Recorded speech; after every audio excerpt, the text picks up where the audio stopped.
Bismillahirrahmanirrahim. Assalamualaikum warahmatullahi wabarakatuh. Innal hamdalillah nahmaduhu wa nasta'inuhu wa nastaghfiruh. Wa na'udzu billahi min shururi anfusina wa sayyiati a'malina. Man yahdihillahu fala mudilla lahu wa man yudlilhu fala hadiya lahu. Asyhadu an la ilaha illallah wa asyhadu anna Muhammadan abduhu wa rasuluhu. Allahumma salli ala Muhammad wa ala alihi wa ashabihi wa man tabi'ahum bi ihsan ila yaumiddin. Amma ba'du.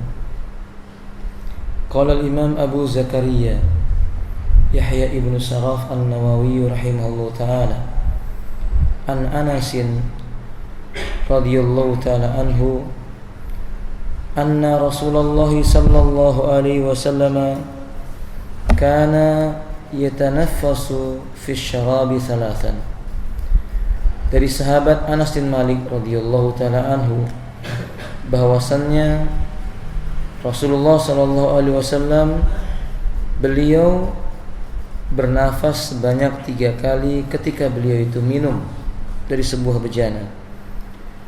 Wa an Ibnu Abbas radhiyallahu taala anhu qala, dan dari sahabat Abdullah ibn Abbas radhiyallahu taala anhuma beliau berkata, qala Rasulullah sallallahu alaihi wasallam la tasrabu wahidan kasurbil ba'iri. Rasulullah SAW bersabda, janganlah kalian minum, janganlah seseorang itu meminum 1 kali dalam sebuah minuman sekali tenggukan seperti seekor onta. Walakin israbu masna wa sulas, akan tetapi hendaklah dia minum 2 kali atau 3 kali tegukan. Wasammu, dan hendaklah dia membaca bismillah. Idza antum syaribtum, apabila kalian hendak minum. Wahmadu idza antum rafa'tum, jika kamu telah selesai minum, ucapkanlah hamdalah. Kemudian dari Abi Qatadah radhiyallahu anhu beliau berkata, anna Nabiy sallallahu alaihi wasallam naha ayatanaffas fil ina. Rasulullah sallallahu alaihi wasallam melarang bernafas di dalam bejana ketika minum. Muttafaqun alaih. Hadis-hadis yang kita bacakan ini berkata Syekh Salim Al-Hilali hafizallahu taala min kitab Bahjatin Nadirin. Yang pertama, yang dimaksud dengan ucapan kana yatanaffasu fi syarabi thalathan, dulu Nabi bernafas ketika beliau minum sebanyak 3 kali, ai kharijil ina, itu dilakukan oleh Nabi di luar bejana. Beliau tidak bernafas di dalam bejana. Jadi beliau minum, kemudian beliau bernafas, kemudian beliau meneguk lagi, kemudian beliau bernafas, kemudian beliau minum lagi, kemudian setelah itu beliau bernafas di luar bejana. Qala Syekh Salim Al-Hilali rahimahullah ta'ala, wa min as-sunnah mustahabbatun liman syaraba syurbatan ay yasraba salasa marrat aw yatanaffasa kharijal marrat salasa marrat kharijal ina salasa marrat. Beliau mengatakan sunnahnya disukainya minum bagi seseorang di bejana itu 3 kali, bernafas di luar bejana sebanyak 3 kali. Kenapa demikian? Fa innahu atiyad, ini lebih menyehatkan, lebih menyegarkan, lebih merasakan nikmatnya, dan lebih mengenyangkan. Wallahu a'lam bishawab. Faedah yang berikutnya, Anas bin Malik radhiyallahu ta'ala ini mewakili para sahabat, begitu detail memperhatikan perilaku Nabi, menunjukkan mereka faham dengan firman Allah, laqad kana lakum fi rasulillahi uswatun hasanah. Sungguh bagi diri kalian pada diri Rasulullah itu ada suri tauladan yang baik. Yakni kullu ma jaa 'anil nabi sallallahu alaihi wasallam adatan la siyama ibadatan wa aqidatan khairun lana lil mu'minin.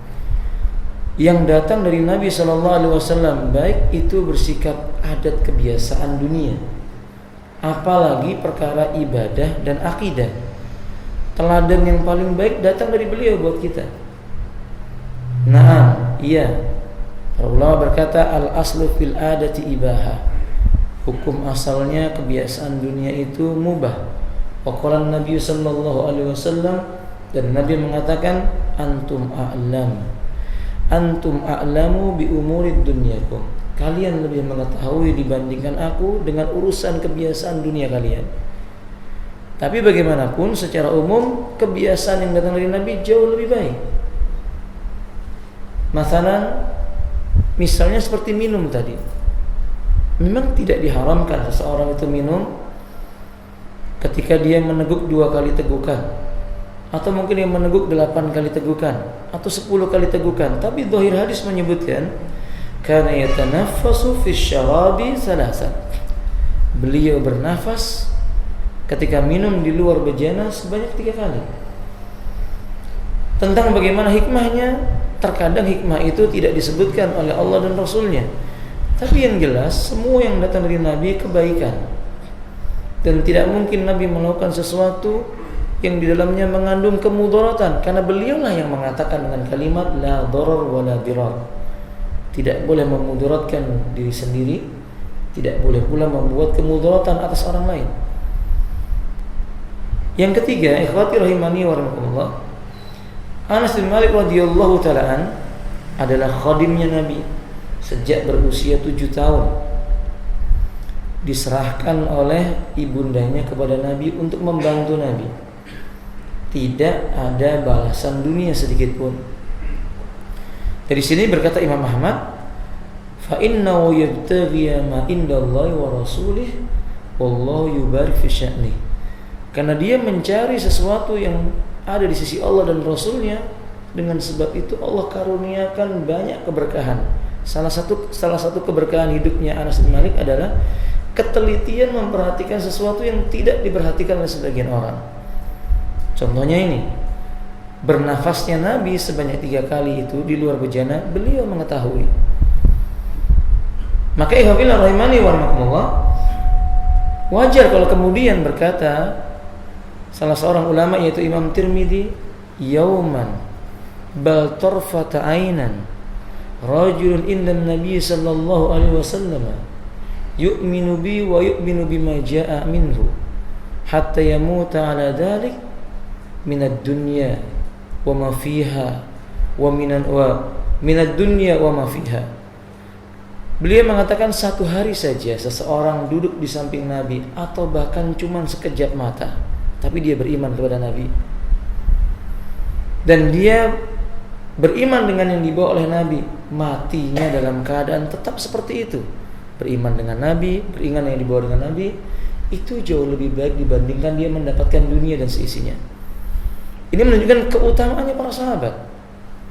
Ya wajar kalau kemudian Nabi menyebutkan khairun nasi qarni, sebaik-baik manusia yang hidup sezaman denganku, yakni yang beriman dengan Nabi, yang beriman dengan ajarannya Nabi, yang juga mati dalam keadaan tetap seperti itu, beriman dan kepada Nabi dan ajarannya Nabi sallallahu alaihi wasallam. Ini para sahabat radhiyallahu anhum wa radu'an. Allah redha kepada mereka, mereka redha kepada Allah tabaraka wa taala. Sedangkan hadis yang kedua yang tadi kita sebutkan dari Abdullah ibn Abbas. Abdullah ibn Abbas, beliau adalah putra Al-Abbas radhiyallahu taala anhuma, anak dari paman Nabi sallallahu alaihi wasallam, salah seorang dari kalangan para sahabat yang bahkan disepakati oleh para sahabat. Umar menyebutkan bahwa beliau adalah tarjumanul Quran, penafsir Al-Quran dari kalangan para sahabat yang paling baik. Imam Mujahid menyebutkan, فَإِذَا وَجَدْتُمْ مَا جَاءَ مِنَ اللَّهِ تَعَالَى فِي آيَاتِهِ فَسَّرَهُ Ibn Abbas, wa fi riwayat Abdullah ibn Abbas. Kalau seandainya kamu menjumpai ayat Allah ditafsirkan oleh Abdullah ibn Abbas, kata beliau, lakafatkum, itu cukup buatmu, ambil dia darinya. Dan Ibnu Abbas radhiyallahu ta'ala didoakan oleh Nabi sallallahu alaihi wasallam dengan berkata, Allahumma faqihut ta'wil, ya Allah, faqihkanlah Abdullah ini ilmu tafsir Al-Quran. Maka Umar kalau mendapati sebuah ayat, dia mengumpulkan seluruh ahli tafsir. Jika semua ahli tafsir berbicara sepakat, kemudian Abdullah ibn Abbas menyelisih, beliau mengambil Abdullah ibn Abbas. Beliau mengambil tafsirnya Abdullah ibn Abbas radhiyallahu ta'ala anhu. Beliau mengatakan, bersabda Rasulullah sallallahu alaihi wasallam, la tasrabu wahidan kasurbil ba'iri. Janganlah kalian minum satu kali tegak, satu kali tegukan pada sebuah bejana seperti minumnya seekor onta. Pertama perlu dicatat, hadis ini tidak menunjukkan onta itu tercela, sama sekali tidak. Justru Allah memuji dalam beberapa ayat, bahkan menganjurkan kita memperhatikan onta karena dia tanda kebesaran Allah. Afala yanzurun ilal ibili kaifa khuliqat. Apakah tidak kalian memperhatikan kepada binatang yang disebut dengan onta, bagaimana onta itu diciptakan? Ikhwafillah, Allah menyebutkan ini karena memang ada sesuatu yang luar biasa pada onta ini. Salah satu contohnya saja sebagai tanda kuasanya Allah, kalau kita mau memperhatikan ini, bahwa kita yakin Allah itu ada dan tidak ada yang bisa menciptakan onta itu kecuali Allah Ta'ala. Cara berjalan onta, antum perhatikan, pernah melihat jalannya onta? Pernah ya Pak? Apa yang berbeda dengan jalannya binatang yang lain? Semua binatang berjalan, kakinya sama-sama 4 misalnya. Apa bedanya cara jalannya kerbau, sapi, dan binatang yang lainnya berkaki 4 dibandingkan onta? Ada yang bisa menjawab? Langkah kakinya. Ahsanta. Coba Anda perhatikan langkah kakinya. Onta itu kalau berjalan kanan semua, kiri semua, tidak silang kanan dan kiri. Sedangkan binatang yang lain antum perhatikan, dia kalau berjalan kaki kanan dan kaki kiri. Kalau kaki kiri yang maju, kaki kanan juga maju. Kalau onta tidak, kaki kanan semua. Kaki kanan semua melangkah bersama. Kemudian kaki yang kiri melangkah bersama. Maka Anda lihat onta itu kalau berjalan mereng kanan, mereng kiri. Itu tanda kuasa Allah Azza wa Jalla. Cuman kadang kita enggak memperhatikan ini. Dan itu tanda kuasanya Allah Subhanahu wa taala. Hikmah yang lainnya coba antum perhatikan, satu-satunya binatang yang memiliki perasaan yang sangat tinggi dan binatang yang disembelih dengan cara menyembelih itu ada 2 macam. Ada dzabah, yang satu lagi apa, Evan? Ada yang hafal? Saya pernah sampaikan di majelis ini. Pertama dzabah, yang kedua nahar. Dzabah itu direbahkan binatangnya. Antum menyembelih sapi direbahkan binatangnya. Antum menyembelih kerbau direbahkan binatangnya. Tapi menyembelih onta tidak direbahkan, didudukkan. Kepalanya tetap ditegakkan. Ditusuk pada bagian lehernya, ditarik dari sisi satu ke sisi yang lainnya. Dan onta tidak meronta. Jadi sekali lagi tanda kuasanya Allah Subhanahu wa taala. Yang ketiga, binatang yang tidak pernah merepotkan tuannya, terutama dalam masalah minum. Di mana kita mengetahui di padang pasir itu air sulit, maka onta mampu menahan rasa hausnya atau dia menyimpan minumannya dalam tubuhnya itu sampai beberapa hari. Bahkan penelitian menyebutkan sampai 40 hari, sebulan lebih dia sanggup tidak minum. Masya Allah, la quwwata illa billah. Makanya Allah menyebutkan afala yatadabbaru, afala yanzuru ilal ibli kaifa khuliqat. Kenapa kamu tidak memperhatikan bagaimana onta itu diciptakan? Dan di sini Nabi membuat perumpamaan, janganlah dia minum seperti minumnya seekor onta. Bukan onta ini tercela, sama sekali tidak. Bahkan binatang tunggangannya Nabi apa? Onta. Bahkan Nabi SAW pernah sholat di atas onta, yang tidak pernah Nabi sholat di atas binatang yang lain. Nabi nggak pernah sholat di atas kuda, Nabi nggak pernah sholat di atas bigol, tapi Nabi sholat di atas onta.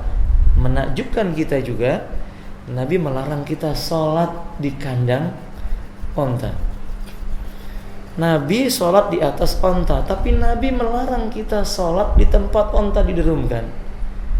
Nabi mengatakan, fa inna ma'ahu qarin. Fi riwayat fa inna fihi qarin, fa inna fiha qarinun. Karena di dalam kandang onta itu banyak qarinnya. Dari bangsa apa? Jin maksudnya. Wallahu a'lam bishawab. Nah, ikhwati rahimanillah, Ketika beliau mengatakan janganlah kamu minum seperti minumnya seekor onta. Onta itu kalau minum sekali minum.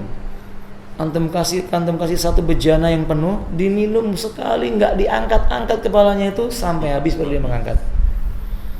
Sampai habis dia mengangkat. Nah, minum seperti ini tidak disukai. Wallahu ta'ala a'lam bishawab. Ini permisalan yang dicontohkan oleh Allah tentang onta. Mayoritasnya yang dicontohkan tentang onta ini yang baik. Memang beberapa hadis menyebutkan kita nggak boleh meniru onta. Tadi contoh minum. Ini perkara dunia yang kita nggak boleh meniru onta, seperti minumnya onta.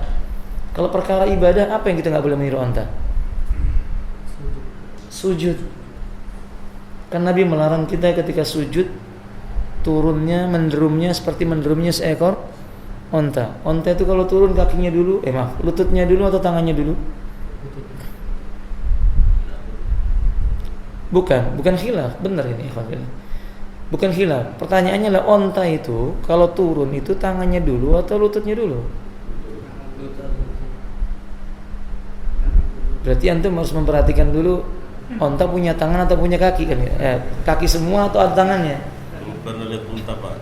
Ya. Makanya ikhwati rahimanallah. Ketika Nabi mengatakan kita nggak boleh turun seperti turunnya seekor onta, yang kita perhatikan apa yang sama dengan onta dengan kita. Kita perhatikan dulu yang sama onta dengan kita itu apa? Kaki. Berarti onta sama punya kaki, kita juga punya kaki. Kemudian kita perhatikan onta itu sudah meletakkan semua telapak kakinya belum? Sudah, telapak kakinya sudah di muka bumi. Kita juga sudah telapak kakinya di muka bumi. Yang belum kita letakkan apa? Tangan dan lutut. Karena onta tidak ada di sana secara harfiah tangan, tapi secara bahasa Arab ada. Secara harfiah dia itu tidak ada tangan. Maka yang kita perhatikanlah onta belum meletakkan apa? Lutut. Dia tidak punya tangan misalnya. Yang kita sepakati semua manusia di muka bumi ini sepakat kalau ditanya onta kakinya berapa, nggak ada yang menjawab 2. Semua menjawab kakinya berapa? 4. Kalau begitu kaki onta sudah di bumi semua. Yang belum diturunkan apa? Lututnya. Hanya para ulama memahami onta itu kalau menurunkan lutut depannya dulu, bukan lutut belakang. Nah, kita nggak boleh meniru onta menurunkan lutut depan. Pertanyaan kita, memang lutut kita ada berapa? 2. Semuanya di depan apa di belakang? Nggak ada depan, nggak ada belakang, karena cuma 2. Kalau 4 mungkin ada yang di depan dan di belakang. Sebab itu Ibnu Taimiyah mengatakan pendapat yang benar kita tidak menurunkan lutut dulu, tapi hendaklah kita menurunkan tangan terlebih dahulu. Walaupun dia mengatakan ini bab bukan untuk menyatakan haramnya lutut, hanya menyebutkan mana yang lebih utama di antara keduanya. Wallahu a'lam bishawab. Itu permisalan tentang onta. Nah, ikhwati rahimani wa rahimakumullah. Kalau permisalan yang baik banyak. Pahala yang paling besar dalam masalah berkurban binatang apa ya Alhamdulillah? Onta, kemudian sapi, kemudian kambing. Walaupun ada khilaf mana lebih afdal kambing dibandingkan onta. Tapi ini bukan pembahasan kita. Walakin israbu, akan tetapi minumlah kalian masna wa sulasan, 2 tegukan atau 3 kali tegukan. Kemudian kata beliau selanjutnya, wasammu idza antum syaribtum, bacalah bismillah apabila kamu hendak minum minuman, wahmadu, pujilah Allah idza antum rafa'tum, apabila kamu menyelesaikan minummu. Nah, ikhwati rahiman, kandungan hadis ini hadis ini pada asalnya kalau disebutkan bahwa wajib minum dengan 2 kali atau 3 kali berdasarkan hadis ini, misalnya mengatakan dengan hadis ini wajib minum 2 kali atau 3 kali tegukan, ini tidak bisa dijadikan sandaran, karena ternyata hadis ini yang dikeluarkan oleh Al-Imam At-Tirmidzi, beliau mengatakan hadis ini hasan. Ternyata para ulama menyebutkan hadis ini ternyata dhaif, karena padanya adalah laki yang bernama Yazid ibnu Sinan Ar-Rahawi, dan dia adalah laki yang kata para ulama ahli hadis rajulun dhaif. Hafalannya itu hafalan yang lemah, nggak kuat. Dia itu tidak dianggap sebagai perawi yang sahih. Hadis ini dhaif, tapi hadis ini maknanya menjadi penguat pada dalil-dalil yang lainnya, atau bisa dikuatkan dengan dalil-dalil yang lainnya seperti hadis yang pertama kita sebutkan, di mana Nabi Shallallahu Alaihi Wasallam tidak minum pada sebuah bejana sebanyak satu kali, melainkan beliau minum sebanyak 3 kali tegukan. Maka soal itu Allah rahimanillah, makna hadis yang berikutnya pun benar ketika beliau mengatakan bila engkau hendak minum ucaplah bismillah. Bila engkau telah selesai dari minummu ucapkan hamdalah. Hanya ulama Hanafiyah menggunakan hadis ini memaknai makna idza antum syaribtum samullah ta'ala idza syaribtum antum wahmadu idza antum rafa'tum. Seandainya kamu minum baca bismillah, seandainya engkau mengangkat minumanmu ucapkan hamdalah. Maksudnya begini menurut ulama Hanafiyah, kalau kita minum bismillah, selesai alhamdulillah, minum lagi bismillah, selesai alhamdulillah. Jadi menurut ulama Hanafiyah sekali tegukan bismillah, selesai meneguk membaca hamdalah. Dan ini yang dipakai para ulama Hanafiyah. Kalau itu yang dimaksud, maka kata Syekh Salim Al-Hilali itu enggak benar, karena hadis ini riwayatnya apa? Dhaif. Justru yang terjadi riwayat yang ada Nabi minum sebanyak 3 kali, setelah selesai 3 kali baru Nabi mengucapkan apa? Alhamdulillah. Maksudnya sudah selesai minum beliau mengucapkan alhamdulillah. Wallahu a'lam bishawab. Tapi kalau dimaksud memulai sesuatu dengan membaca bismillah yaitu minum, begitu selesai minum maka dia membaca hamdalah, ini benar. Soal pertanyaan buat kita, antum minum bismillah lalu antum letakkan, enggak mungkin antum habiskan sekaligus. Ketika itu baca hamdalah atau tidak? Antum menunggu sampai akhir, atau diganti. Antum makan nasi, ketika antum sedang makan, handphone antum bunyi, sebelumnya antum baca bismillah. Kan nggak mungkin antum nelpon sambil terus apa? Makan. Sahih? Antum berhenti, antum telepon 10 menit lah. Sudah itu antum mau makan lagi. Pertanyaannya, ketika antum menerima telepon itu, alhamdulillah dulu atau tidak?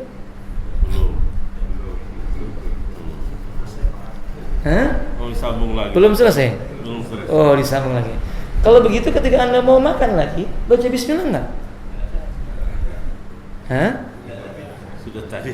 Kita kiaskan kembali kepada minum. Ketika anda mau minum, tadi kan sudah minum, letakkan, belum selesai, antum melanjutkan pembicaraan. Begitu mau minum lagi, baca bismillah lagi atau tidak?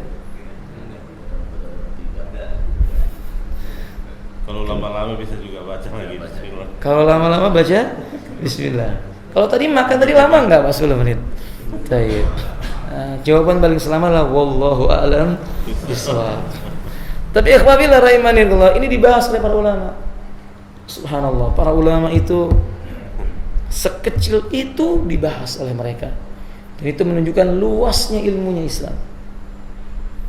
Dan para ulama seperti antum berbeda pendapat, ulama juga berbeda pendapat. Sama. Asy-Syaukani rahimahullah ta'ala menyebutkan dia membaca hamdalah.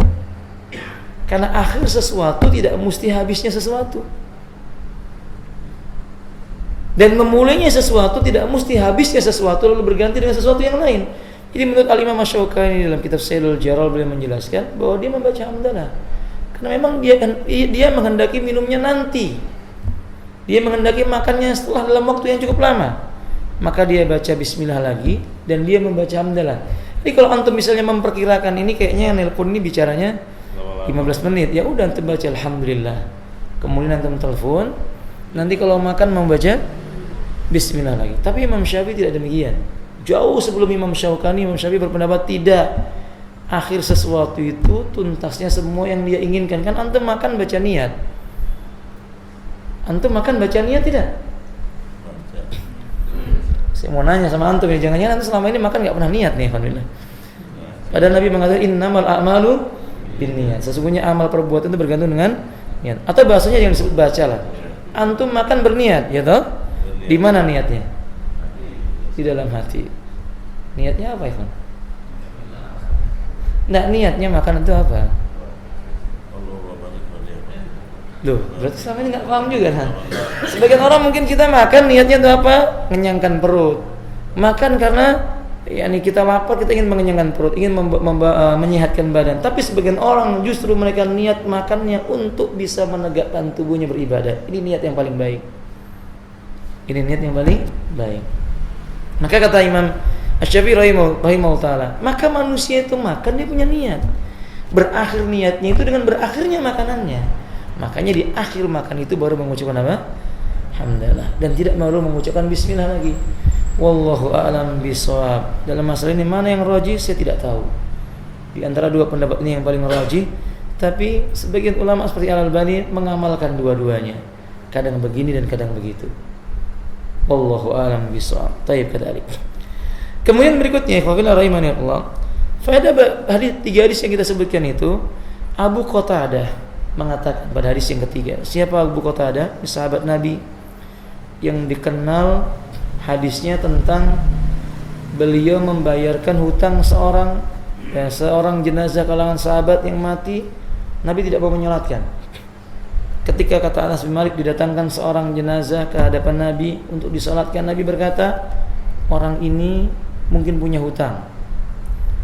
Kata para sahabat, punya 2 dinar. Berapa juta itu, Ikhwan? 2 dinar. 1 dinar sekarang berapa? 2 juta lebih ya? Ya katakanlah 5 juta. Kemudian kata Nabi, dia punya harta untuk diwariskan. Kata sahabatnya, tidak ada tertinggal harta untuk diwariskan. Maksudnya Nabi kalau ada warisan, bayarkan hutang dulu. Ini nasihat buat kita. Warisan gak bisa dibagi sebelum dibayarkan hutang piutangnya. Kalau hutangnya sudah terbayar, baru bisa dibagi warisan. Gak boleh dibagi dulu warisan baru bayar hutang, gak ada itu.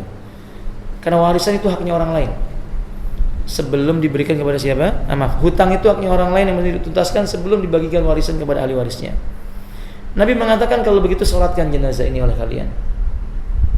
Sallu ala sahibikum. Maka para sahabat pun merasa heran, ada apa dengan lelaki ini? Kemudian Abu Qatadah mengatakan, hutang-hutangnya tanggunganku. Kana dainuhu alayya, biar aku yang nanggung hutangnya. Maka Nabi mengatakan, alaika dainuhu, hutangnya tanggunganmu. Kata Abu Qatadah, iya. Lalu Nabi menyolatkannya. Setelah dimakamkan, hari yang berikutnya Nabi bertemu Abu Qatadah. Sudahkah kamu bayarkan hutangnya? Maka kata Abu Qatadah, belum. Lama ya Rasulullah. Esoknya ditanya lagi, sudah kamu bayar hutangnya? Kata Abu Qatadah, lama ya Rasulullah. Belum ya Rasulullah. Apa faedah yang bisa kita ambil? Alhamdulillah.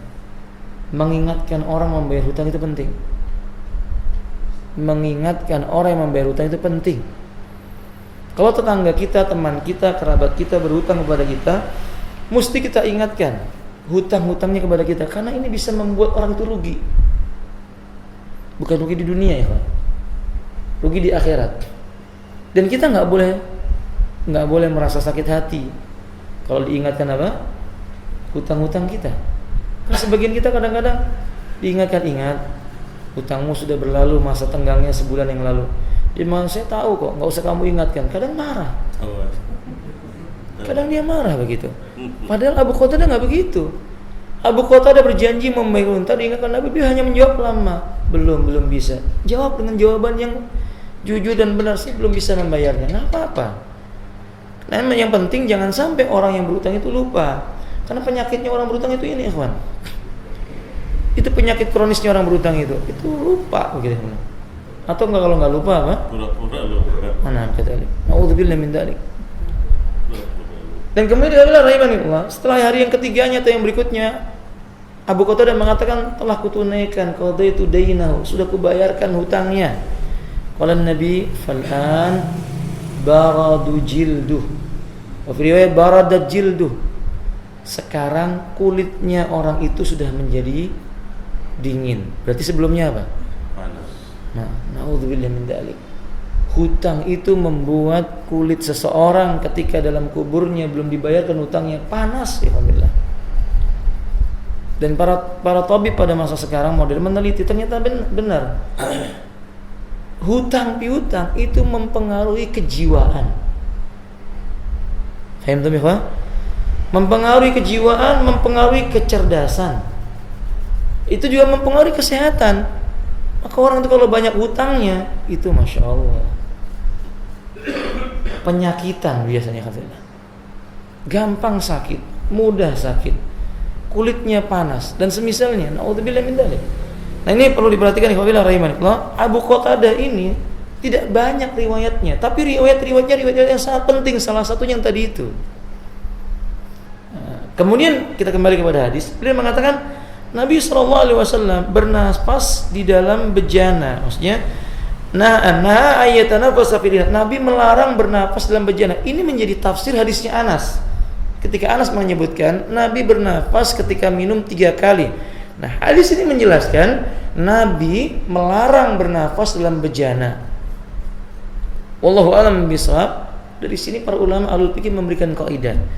Kalau bertemu sebuah riwayat yang berbentuk anjuran atau sebuah contoh dengan riwayat yang berbentuk larangan, maka riwayat ini mesti didahulukan yang larangan. Paham? Jadi kalau ada hadis yang menyebutkan tentang perintah atau perbuatan Nabi dengan hadis yang menyebutkan tentang larangan dari Nabi, itu didahulukan larangan. Dan ini kaidah ilmu fikih. Maka kalau kita misalnya menjumpai suatu perkara dianjurkan oleh Nabi, di sisi yang lain ada hadis yang menyebutkan tentang larangannya, maka hadis larangan kalau nggak diketahui mana yang lebih, mana yang mansuh, mana yang nasih, mana yang menghapuskan dan mana yang dihapuskan, itu mesti didahulukan yang larangan. Ini kaidah pertama. Yang kedua, kalau seandainya dua perkara ini bisa digabungkan antara larangan dengan perintah, di mana perintah menjadi penafsir atas larangan, maka digabungkan.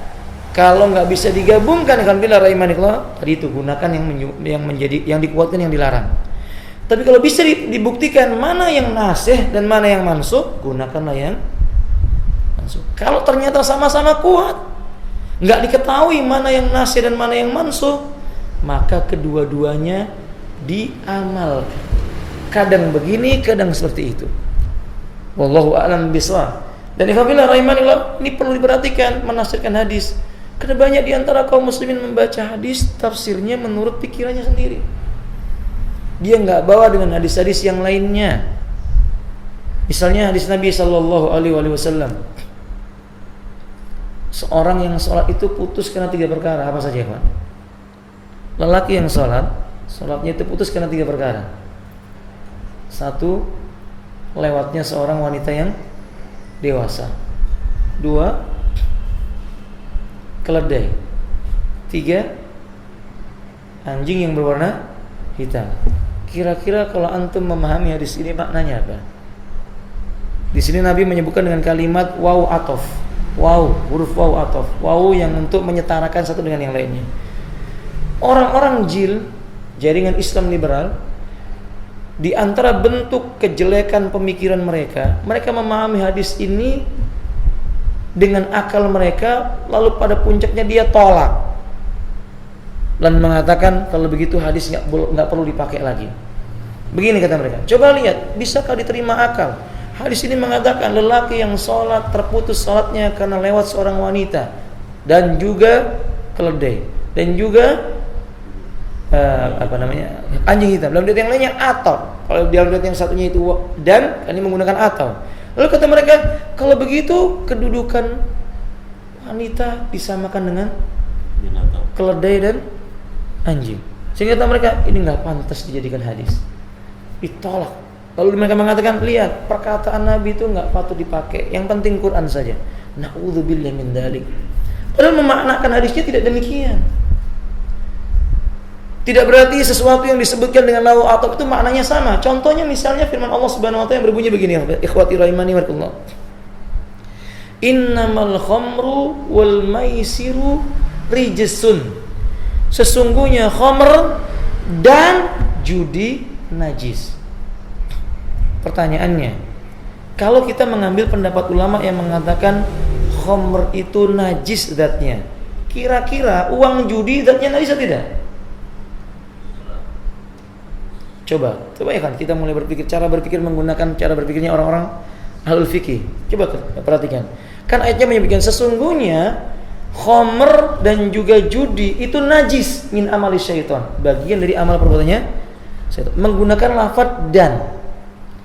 Misalnya kita ambil pendapat yang mengatakan bahwasanya khamr itu najis zatnya.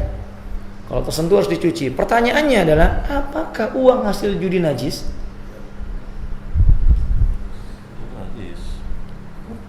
Kalau menyentuh uang hasil judi itu perlu cuci tangan nggak? Berarti uang judi najis atau tidak? Maka makna najis di situ apa ya?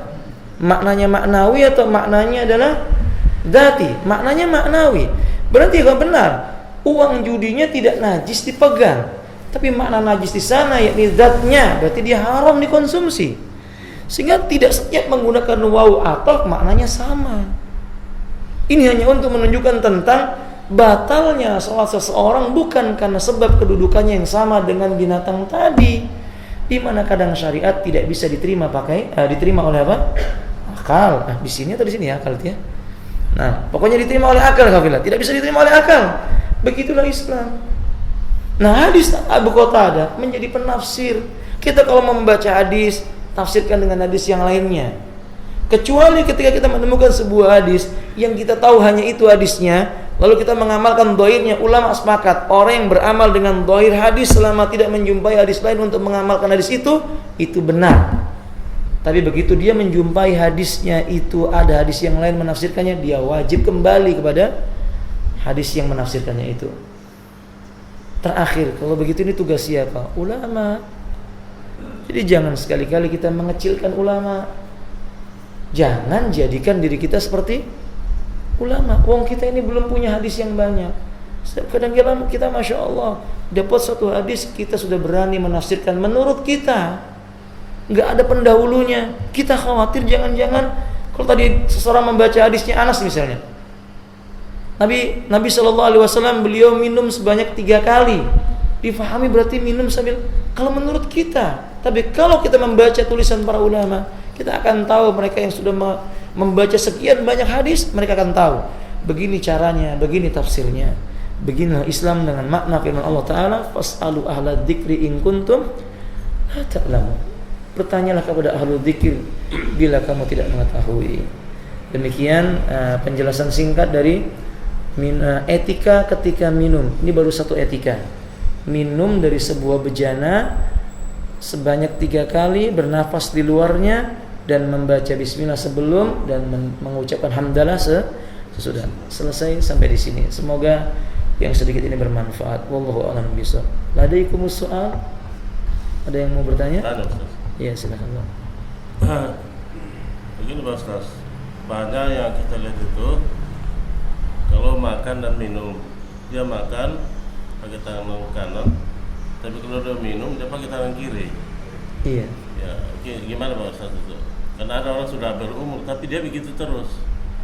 Nah, Nabi SAW menyebutkan idza akala ahadukum, fi riwayah idza akala aw syariba ahadukum falyakul bi yaminih fa inna syaitana ya'kulu wa yashrabu bi shimali.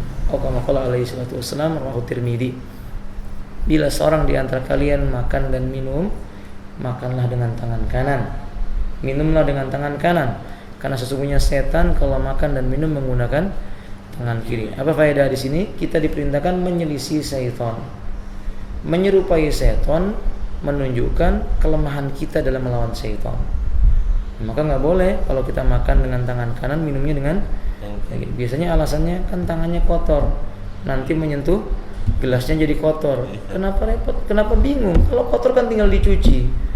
Nggak mungkin juga gelas yang sudah antum gunakan minum dipakai lagi, dan itu akan dicuci pula. Maka soal itu bilang ya sudahlah, makan dan minum dengan menggunakan tangan yang kanan. Demikian. Wallahu a'lam bishawab. Barakallahu fiik. Baik, kalau tidak ada lagi, itu masalah untuk minum sebanyak 3 kali. Soalnya batasan maksimal itu gimana? Misalkan kita minum dalam 10 bulan, tidak bisa kita habiskan dalam 3 kali bulan. hadis ini menjelaskan yang nggak boleh 1 kali. Jadi Nabi SAW itu melarang yang 1 kali, sekali teguk habis. Makanya tadi hadis yang lainnya 2 kali atau 3 kali. Hadis yang lainnya lagi menunjukkan 3 kali. Hadis ini dijelaskan oleh Imam An-Nawawi, menunjukkan disunahkan minum itu dengan minuman yang berjumlah ganjil, 3, kalau enggak 5, kalau enggak 7, atau semampunya kita. Karena kadang manusia 1 gelas sanggup 3 kali, tapi antum ada juga yang mungkin minumnya 1 gelas bisa 11 kali, sedikit demi sedikit. Maka ini enggak ada masalah. Ustaz gimana cara ngitungnya kalau ganjing? Ya kalau mampu. Kalau nggak mampu ya kalau antum minum sedikit 1, nanti 2, kalau 25 kali kan berat ini khonillah menghitungnya. Maka ya yang wajar, yang penting jangan 1 kali tegukan habis. Wallahu a'lam bishawab. Nah, ya semoga bermanfaat saudaraku. Akhiru da'wana alhamdulillahirabbil alamin. Subhanakallahumma bihamdika asyhadu an la ilaha illa anta astaghfiruka wa atubu ilaik. Assalamualaikum warahmatullahi wabarakatuh.